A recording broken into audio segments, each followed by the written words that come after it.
Good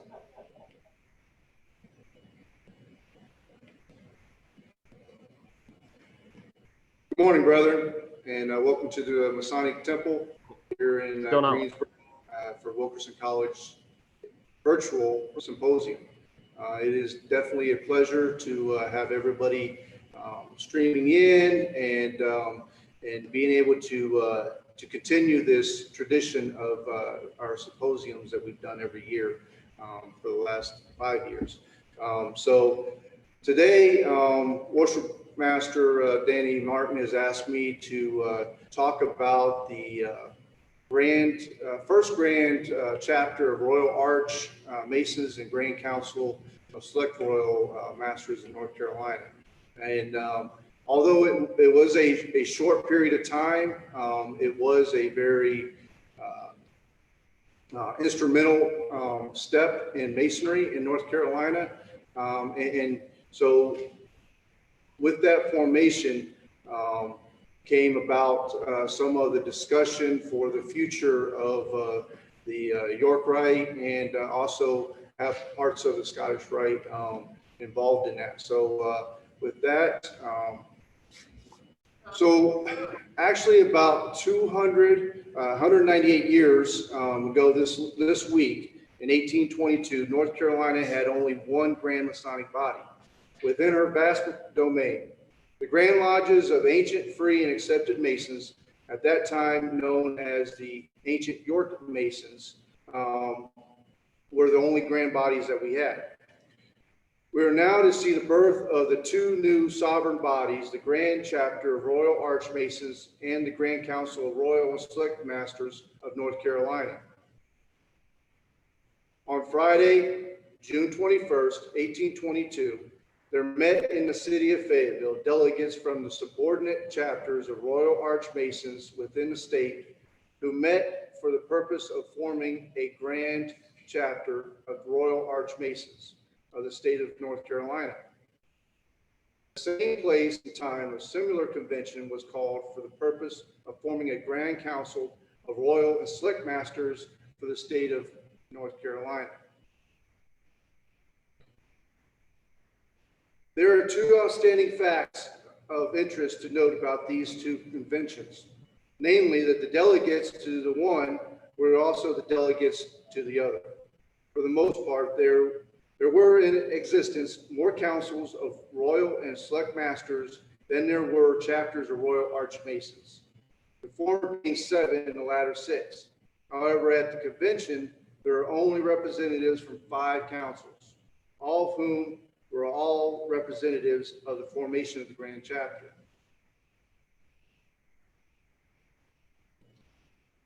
So for the purposes of this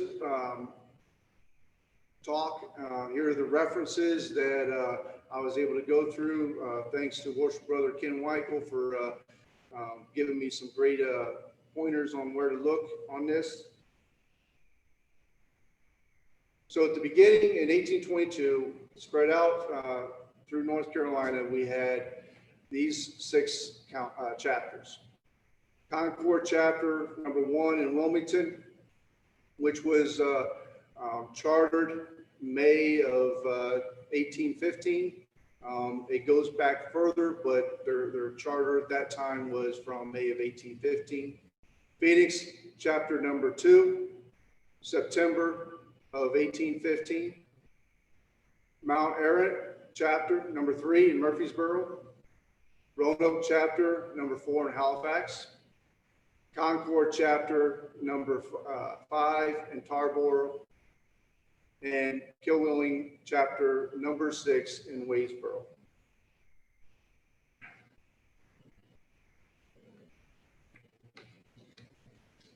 So from our research in our archives, we have the procedures from the original convention in 1822 in Fayetteville that formed for the sole purpose of creating the Grand Chapter of Royal Arch Masons. As you see, the chapters and members that were present at that proceeding were some of the most prolific people in North Carolina at that time. They were, a lot of them rose in our Masonic bodies to be Grand Masters. There were state senators. There's a lot of lawyers that were involved, and there were a lot of the movers and shakers of what was going on in North Carolina in the 1800s. As you see, one of the first things that was done at this meeting was to resolve unanimously that it is expected to establish a grand chapter of Royal Arch Masons for and within the state of North Carolina. So the whole purpose of this convention was to create this chapter. At that time, the chapters were spread throughout North Carolina and had no formal guidance on how to proceed. There was a committee that was appointed to come up with the bylaws and constitution. And they must have been thinking about this for quite a while, because within days, there was a constitution that was created for the chapter.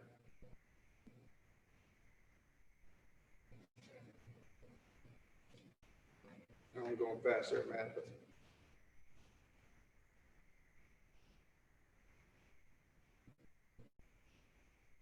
So once the Constitution was approved, then that was sent out to all the chapters that were in the area to come back for the next year to vote on their members and on their bylaws. At the same time, the Grand Council selected Royal Masters was meeting. So it was sprinkled throughout the day that these members would go back and forth between the Royal Arch and the selected Royal Masters, with the same purpose of creating a grand body for both. So as you'll see, so at that time, these are the councils that were in place. Roto Council number 1, Halifax. Winslow Council number 2 in Fayetteville. William R. Davie Council number 2 in Wilmington. Edgecombe Council number 4 in Tarboro. Eureka Council number 5 in New Bern, which was actually elected at the convention. And Methuen Council number 6 at Murfreesboro.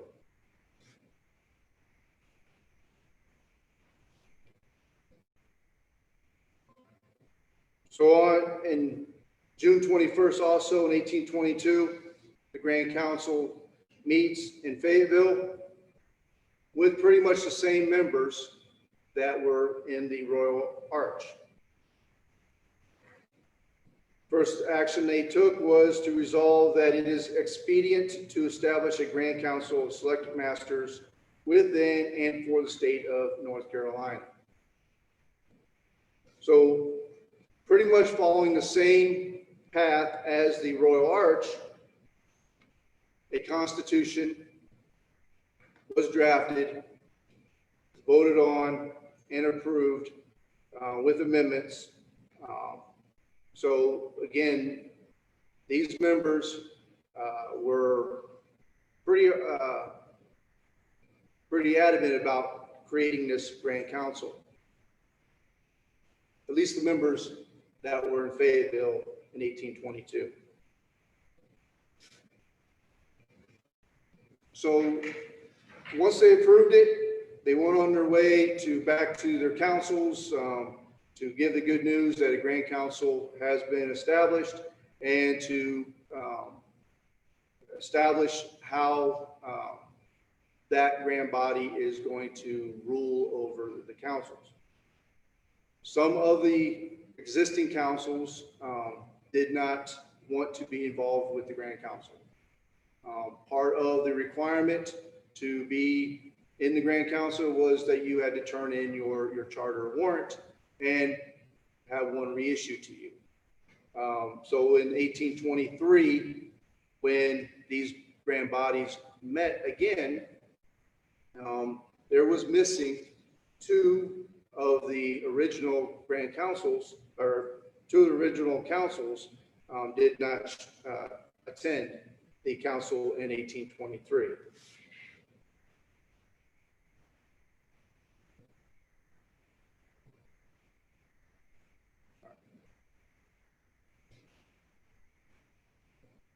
So again, these two bodies get together in 1823 to go over their bylaws, to establish the way forward. And one of the most interesting things that happens out of this is at the conclusion of the Grand Council, there was a motion made to absolve the Grand Council in a way of having the committee to whom we referred the subject of drafting bylaws for the government of this Grand Council report, that they deem it unnecessary to adopt bylaws inasmuch as the Grand Council in this state must be supported at the same expense as the Grand Chapter, and there being no absolute necessity for the two having a separate existence, they therefore propose that this Grand Council recommend to the convention to be assembled at Tarboro in June of 1824 to place the government of the subordinate councils in the state under the Grand Chapter and to dissolve the Grand Council, and at the same time the bylaws adopted by the Grand Chapter at its present session be adopted by this Grand Council as far as they can make application thereto. And then they adjourned, supposedly not to meet again, because that is the last record of the Grand Council.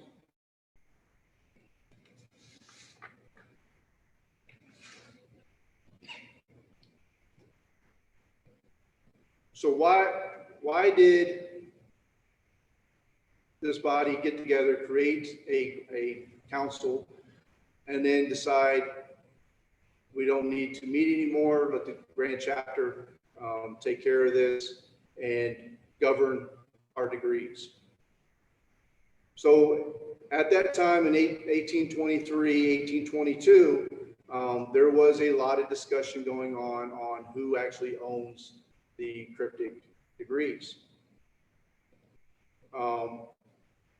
Back and forth between the Royal Arch, the Scottish Rite, and so without having all of the councils on board with the Grand Council, the members that decided to absorb the cryptic degrees underneath the Royal Arch for North Carolina. So at the end of the Grand Council in 1823, the story it's kind of weird that the story ended so abruptly and with such a drastic piece of legislation to come before in the next year is not only puzzling but baffling. What did happen to Grand Council? Did it die, as most scholars have credited it with having done? Were they absorbed by Grand Chapter? Did the subordinate councils discontinue work? Some of these questions are very natural. So at the end of the 1823 convention, we left Grand Council with a resolution to the effect that the subordinate councils be called to meet in convention in the city of Tarboro in June 1824 for the purpose of surrendering their authority over the subordinate councils to the newly formed Grand Chapter of Royal Arch Masons. The proceedings of Grand Council of 1823 are the last we are able to locate, and they are not to be found printed with those of Grand Chapter, which met subsequently in 1824 and 1825. This fact, together with the contents of the proceedings of 1823, leave one to assume that the Grand Council died in that year, never to meet again. While I'm sure that the Grand Council died in a year or so after, do not believe that they never met after that date. Like I said, Grand Chapter did meet, and in their minutes and the proceedings, they did discuss the amendment that was proposed in 1823. So in 1824, the Grand Chapter did discuss that amendment of taking on the Grand Councils. At that proceeding, they then asked for Brother Robert Strange to talk to the General Grand Council on whether they, as a Royal Arch, could take on the councils, and reported back, and that was reported back in 1825. So, in order for the Grand Council to absolve, and all the members of the Grand Council were at that meeting. So, from 1825 to 1829, the Royal Arch and the councils kind of were freely investing the degrees of the Cryptic throughout North Carolina. And then in 1829, due to the anti-Masonic push that was going on, the Royal Chapter absolved and was not heard of again until 1847, and the Grand Council coming around in 1860 timeframe. I know I've thrown out a lot of dates, a lot of things. Again, there's not a lot to be found on the Royal Chapters or the Grand Council from that time period. But this was something that we were trying to find to get an idea of the history of this great body, and hopefully to set up for our next speaker that will fill in a lot of the gaps. So with that, if there aren't any questions, we're good. Thank you for your time, and again, thank you for the opportunity to speak.